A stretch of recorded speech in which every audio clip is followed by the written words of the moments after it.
Saudara, Polda Metro Jaya membongkar tempat aborsi ilegal di sebuah apartemen di Jakarta Timur.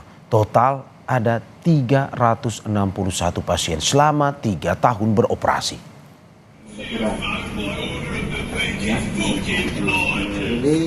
Penyidik Polda Metro Jaya menggerebek sebuah unit apartemen di Jakarta Timur yang diduga sebagai tempat aborsi ilegal. Praktik aborsi ilegal ini terjadi sejak 2022. Modus para pelaku menjalankan praktik aborsi ilegal ditawarkan melalui website. Polisi menangkap 6 tersangka dan menyita sejumlah barang bukti, termasuk alat-alat praktik aborsi.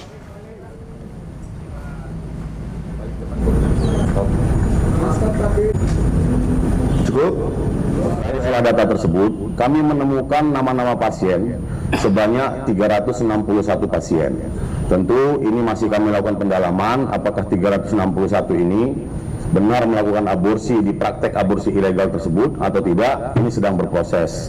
Terhadap tersangka, ya kami menjerat dengan Undang-Undang Kesehatan, yaitu Undang-Undang Nomor 17 Tahun 2023, yaitu Pasal 60, Pasal 427, yaitu setiap orang ataupun perempuan yang melakukan aborsi tidak sesuai dengan kriteria yang dikecualikan, sebagaimana dimaksud Pasal 60, ancamannya 4 tahun, termasuk juga Pasal 428, yaitu orang yang melakukan aborsi tidak sesuai dengan ketentuan, baik itu atas seizin perempuan, itu ancaman hukumannya 5 tahun, maupun tidak seizin perempuan tersebut yang ancaman hukumannya 12 tahun.